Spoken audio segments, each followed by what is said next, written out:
வணக்கம். இப்போ சுயதொழில் முனைவோர்னு நம்ம தொடங்கினோம்னாலே என்ன ஒரு தொழில் தொடங்கணும்னா நம்ம என்ன நினைப்போம் உடனே? இந்த நமக்கு வந்துட்டு இருக்கிற யோசனை சரிதானா? ஏற்கனவே அந்த யோசனை இருக்கிற தொழில்ல நெறைய பேர் இருக்காங்களே! பயங்கர போட்டி இருக்கே!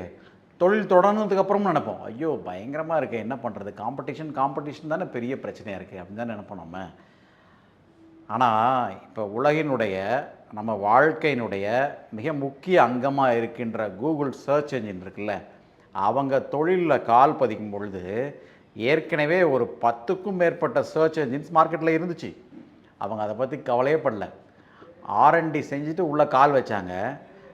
தங்களுடைய குவாலிட்டி அத விடாமுயற்சியுடன் அப்படியே கன்சிஸ்டன்ட்டா குடுத்துக்கிட்டே வந்தாங்க. இன்னைக்கு அவங்க மட்டும் தான் நிலைச்சு நிக்கிறாங்க. மத்தவங்க எல்லாத்தையும் பின்னுக்கு தள்ளி விட்டாங்க. அதனால காம்படிஷன பார்த்து நம்ம பயப்படக்கூடாது. நம்மளுடைய கான்செப்ட் கிளியரா இருக்குன்னு வச்சுக்கோங்களேன், தன்னம்பிக்கையுடன் தரமான ஒரு ப்ராடக்ட்ட நம்ம கொண்டு வர முடியும்னு ஒரு எண்ணம் இருந்ததுன்னா, நம்ம தான் நிலைச்சு நிப்போம். வாழ்த்துக்கள்.